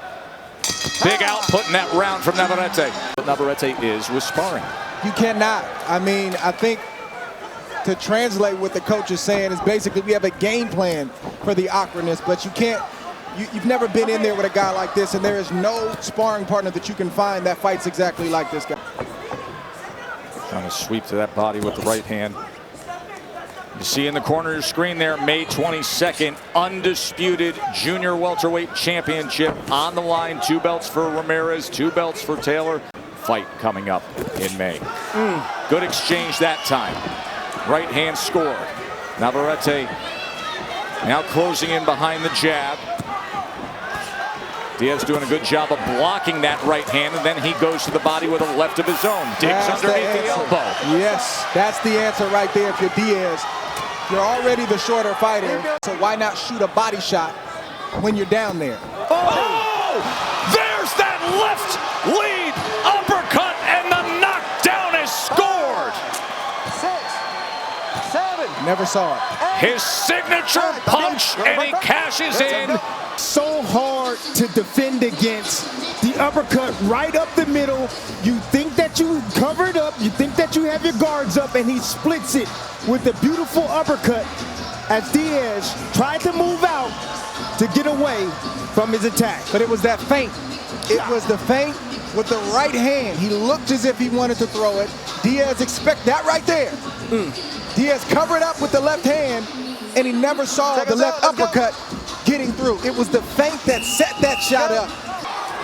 Navarrete tries to get the right hand in. Diaz moves out to the side. And now he punches back with a sweeping left of his own. But you never know when it's coming. When you least expect it. 54-33, total connect advantage for the champion. Tried it again, right there. See, a lot of people think that Navarrete don't have an IQ. He has an underrated ring IQ. I know what you see. It don't look pretty, but he knows what he's doing and how to set up his power shots. Off his game plan of what he wanted to achieve in the first half of this fight. Well, if he wants to win a world title, it can't take him too far off his game plan. I can't tell you the amount of times you got to keep yourself together and get yourself together after maybe a knockdown, or you get hit with a shot and you're buzzed, or you lost a round or two. This is what championship boxing is about. You got to figure out a way to work through it and get yourself back in the... And you just shake your head and say, how in the world did this guy make 122 pounds? How? We asked him if he had a nutritionist. He said, no, I don't like those. He said, I want to eat what I want to eat. He said, in fact, I eat food from my town. He's the one that brought it up to us. We didn't ask him about what his future holds. He said he started asking us about matchups at 130 pounds. Diaz looking to place that left hand between Navarrete's non-stop attack here in round 5. Good stuff here. Final minute of round 5. It's about to turn into a fight. Earlier than expected. Diaz said he wanted to box, he wanted to use movement early, and then second half of the fight, let it go where it needs to go. Fourth round, alter the early game plan. You start to get the answer as he comes ahead with a 3-punch combination. Taller, longer champion in the black trunks scored the knockdown in round 4 against the local favorite, Christopher Diaz. He has a 71-43 connect advantage, does Navarrete. Diaz right now is doing the right thing, trying to get into the body of Navarrete. He understands that when he hits him down to the body, he doesn't work. He doesn't work as much as he does from the outside. He needs to back Navarrete up, and he's going to have to walk through some punches to do it. But Navarrete's normally used to being the guy who's backing fighters up. So when you turn the tide, you see Navarrete looks just a little bit different on his back foot. They're right in the kitchen, and they're exchanging. See how he whips his body around to get that uppercut? Straight rotation right there from Navarrete to be able to still just shift his body to throw that uppercut right in the midst of fire.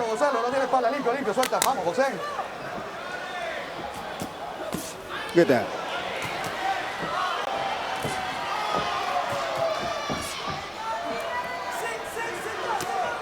The only punch that Diaz has gotten a reaction from Navarrete about is body shots. I'm seeing the same thing, partner. Warning from Samuel Burgos. There's a left hand right on the belt line again. But the dangerous thing for Diaz going down to the body, he has to be careful with those uppercuts.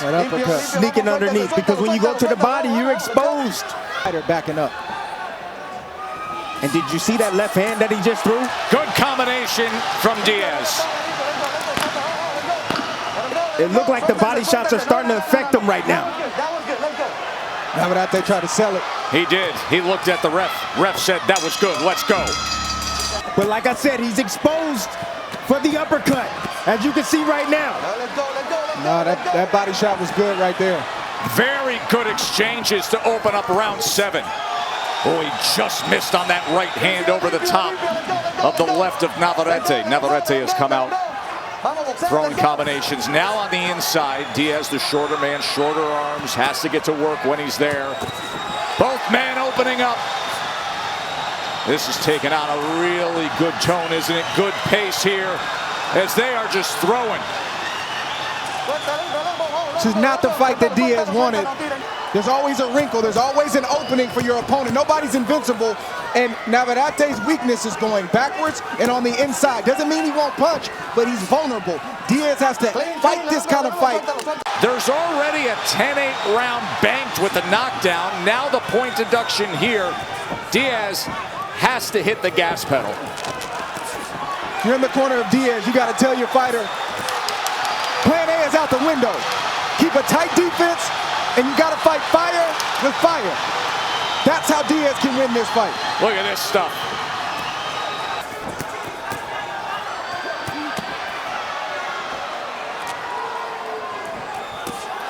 Here comes the answer. The answer's coming right now from Diaz.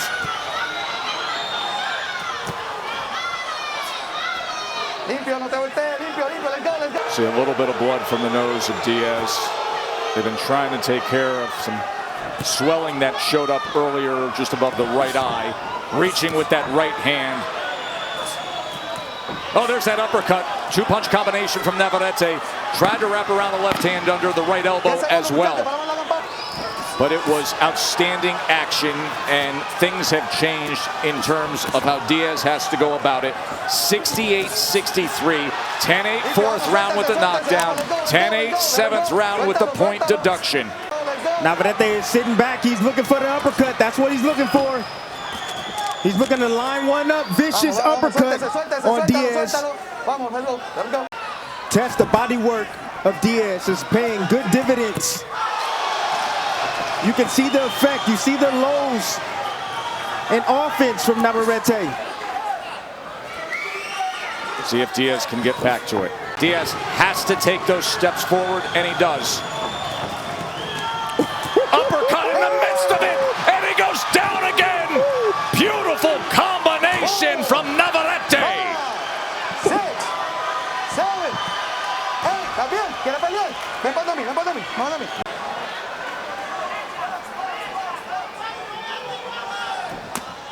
Oh, brutal shot right there. Such a thud. Uppercut comes in. Diaz is wrapping up. Straight back goes Diaz, and coming forward like a freight train comes Navarrete. Second knockdown scored of this 8th round. Bloodied, battered, damaged is Diaz. He got to fight. He's going for broke. Just fight. Throwing it all out there while taking extreme punishment. Nelson Rodriguez just told me, look, Christopher is a puncher. We've got a puncher's chance, but he's got to do this, and he can't stand in front of Navarrete.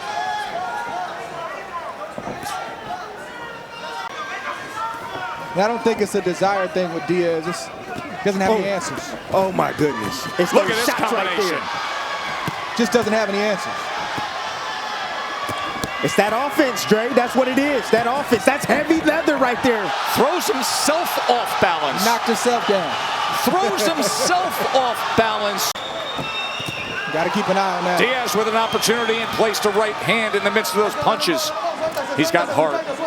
You look at his face, and you look at what Mike Basil, the cut man, had to deal with after that 8th round. Andre's card is dotted with damage to Diaz. The 3 knockdowns, you got a 10-7 8th round with 2 knockdowns there. And Navarrete just got away from. Hands were down and that left hook came in. Navarrete got a chin on him. What did he say to you when we met with him yesterday? Got to beat him. It's a tough question. Tough question to answer right now, but he's going to be a tough out for anybody. He's been game. He's been willing. But Navarrete, so unconventional, so powerful, so long, and he's done serious damage. Diaz, 6 minutes to try to find something. See the blood coming from the nose and mouth of Diaz? Want to let everybody know that at the conclusion of our championship fight, we're going to go over to the ESPN app, ESPN Plus, for extended coverage of this spectacular night of fights. Here's Diaz trying to get to the inside, and Navarrete returning fire. He doesn't know how to give up. That's not who he is. Look at him getting right into the furnace with a guy who has put this kind of damage on him. I have faith in you. There's no pain. There's no pain. There's no pain. As he's looking at that face filled with pain. And look at how Diaz responds. And look at how Navarrete is willing to dish more out. As Diaz is moving forward, lands a right hand. And he's got Navarrete against the ropes. And Navarrete says, we can do this all night long. 12th and final round, title on the line. Up huge on the scorecards. And yet Diaz is landing some right hands here in this 12th and final round. desperate for a knockout. Tess, and you're wondering how Diaz is able to do this after taking those shots and being down. I'm going to tell you right now. Navarrete closing in on defending his title, and Diaz on wobbly legs. How much can you possibly take and still be giving? Oh, Navarrete's damaging him badly. Red's gotta get in there. Damaging him so badly.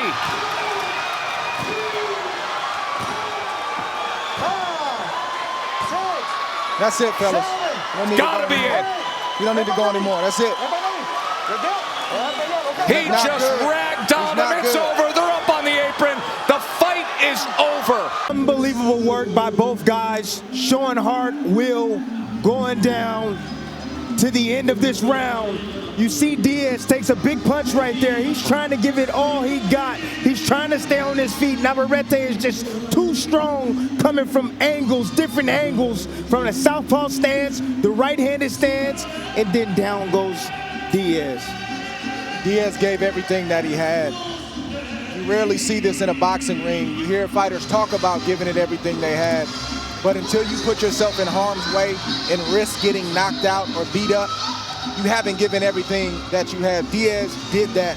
He came here to win a championship. Sometimes you don't leave with the championship. You don't leave with the victory, but you leave with your respect, and Diaz did that tonight.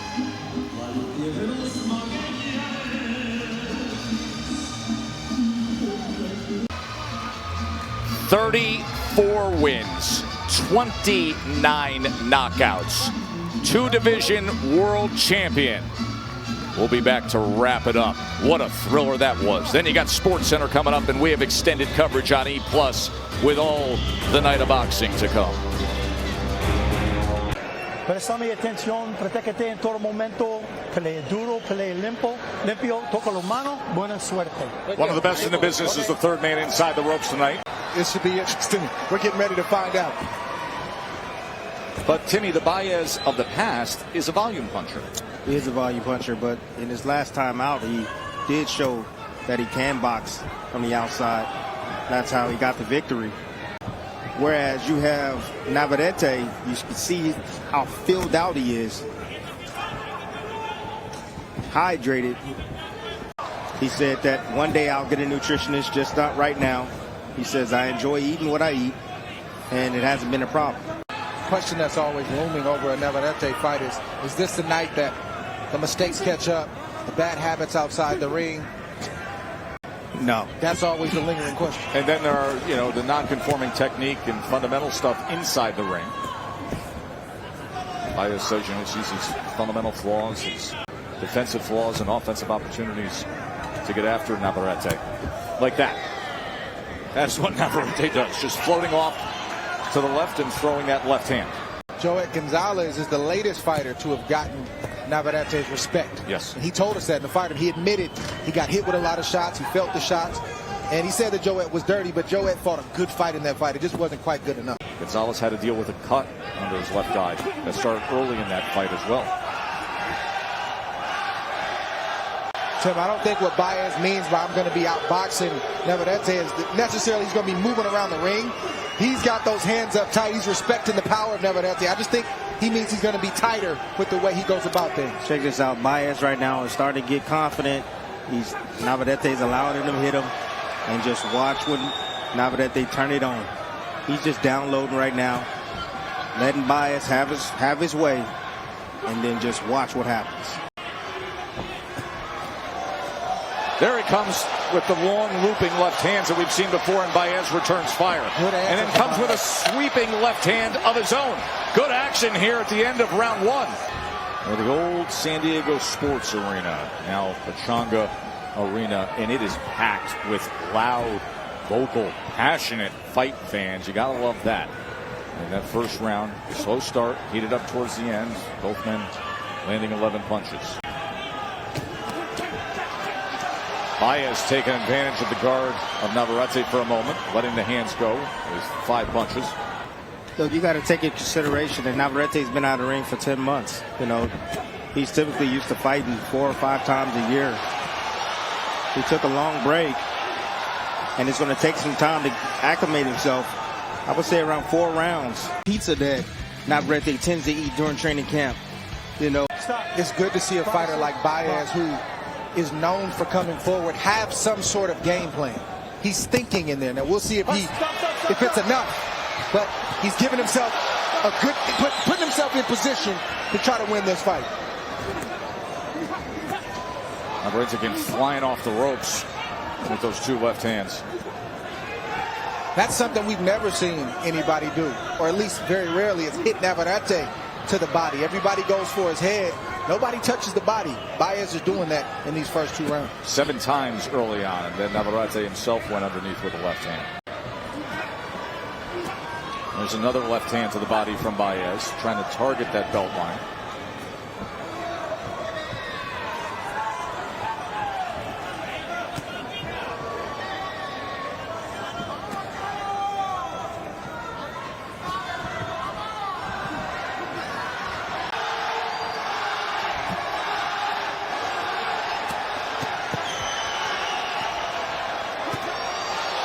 A little bit of separation. There was a right hand that filled the hole from Navarrete. Yeah, but nothing is on those shots. Nothing's on those punches at all from Baez. He's not a big puncher. Should he not throw? Oh, he has to throw. I mean, he's landing combinations. He can win the rounds on points.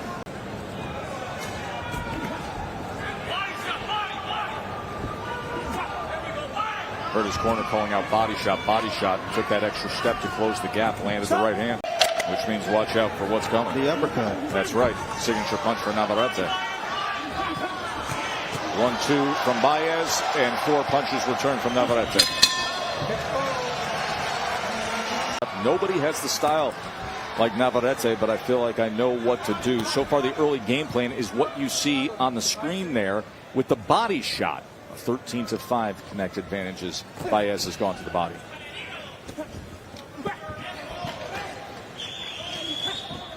Yeah, Baez sees that loose body Navarrete has, and he's trying to test it.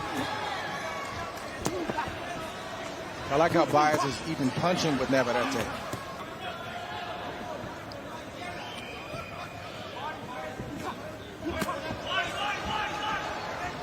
Those punches have enough on him, Tim, because if they didn't, Navarrete wouldn't be covering up. He wouldn't be reacting. It may not be one punch power, but it's enough to get the respect of Navarrete. Man, I'm telling you right now, if Navarrete didn't have the punching power that he possesses, he would not be where he is in this sport, man. And Baez has good body language. We don't talk enough about that in boxing. Even when there's nothing clean landing, he looks like the aggressor. He looks like the fighter with more energy, and that is attractive to the judges.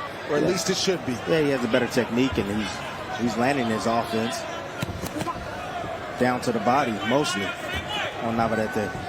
So far, Navarrete's not landing those signature uppercuts. He's missing them and getting countered like you see right here. But that can change, but thus far, Baez is fighting a good fight offensively and defensively as well. Yeah, Baez you tend to see lays. Yeah, Baez, he typically lunges in with his head, and he's normally over his front knee. Crowd reacting to those left hands. You can see a little bit of range in that reach advantage of Navarrete. There's the left uppercut. Baez smothered Navarrete right there. He didn't want to punch, so he smothered Navarrete, pushed him to the ropes, and now he's getting Navarrete in a position where he can get his shots off. Good sequence right there from Baez. And his punches don't even seem to be bothering Baez at all. Baez throws his own left uppercut. And a right. 309-day layoff for Emanuel Navarrete, the WBO champion.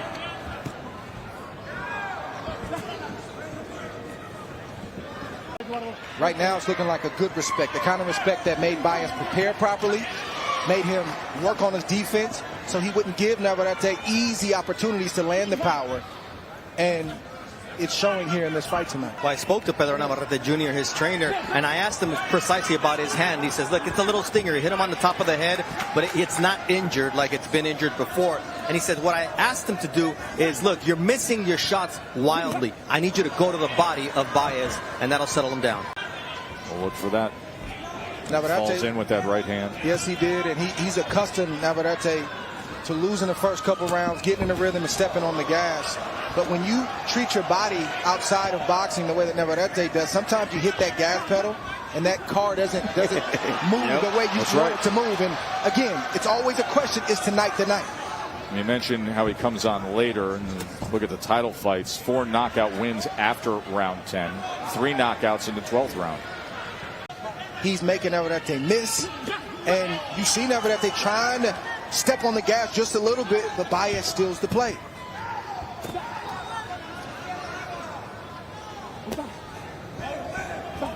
Baez is doing a great job in not leaning forward.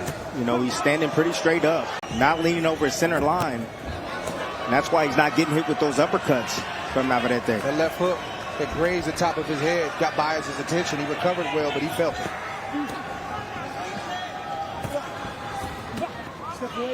You know, it typically takes a boxer, a boxing style, about 4 rounds to really get acclimated when you have been time off.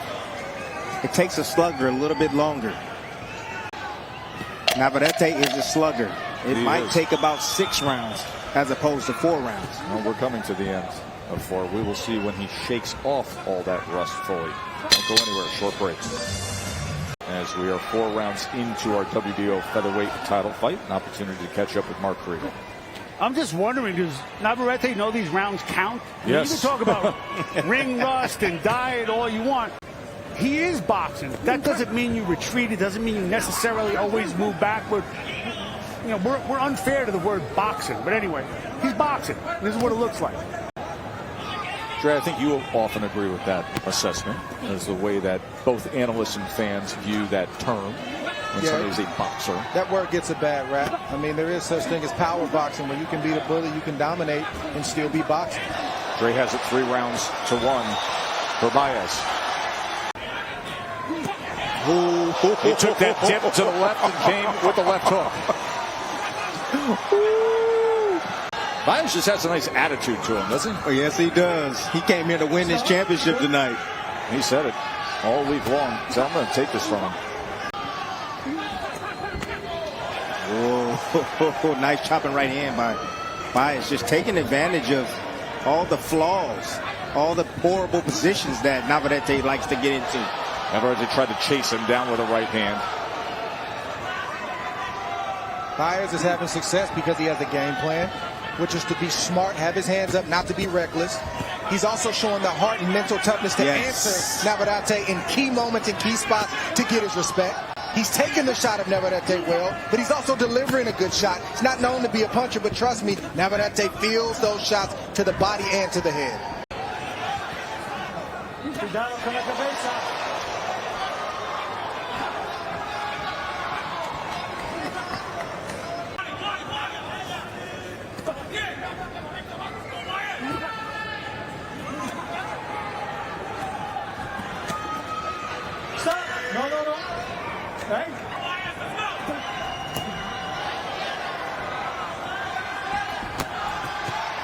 Punch combination from the champ. Digs to the body with that left hand. We will see 2 former world titleists in the main event as Jose Pedraza takes on Richard Comey, and also the top heavyweight prospect in the world, Jared Anderson, will be in action next Saturday night from Tulsa, Oklahoma on ESPN. Navarrete at the start of this round is trying to do Navarrete type of things, just not having the effect that he typically would have. Baez is perfectly poised, watching, looking, seeing everything that Navarrete is throwing, conserving energy, and looking to pick it up as this round goes on. Pedro Navarrete had a sense of urgency in the corner, telling him, look, I need you to have a sense of urgency because this fight is getting away from you. Oh, here it goes. And how quickly things can change.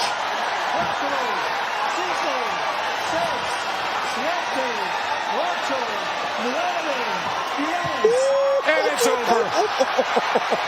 How quickly things can change. Emanuel Navarrete, who looked like a fighter coming off a long layoff. Baez is doing what he's been doing, boxing well. Navarrete just threw a right uppercut, just landed the perfect shot on the liver of Baez, just a beautiful shot that fighters throw and work on all the time in the gym. Right uppercut, he didn't see it coming, boom, didn't have a chance to brace or deflect the shot. Delayed reaction, he thought about it, he said, I need to go down. The referee counted right in front of Baez's face. He didn't have what it took to get up because that shot paralyzes that right side and it takes all the wind out of you. For your winner by knockout and still WBO featherweight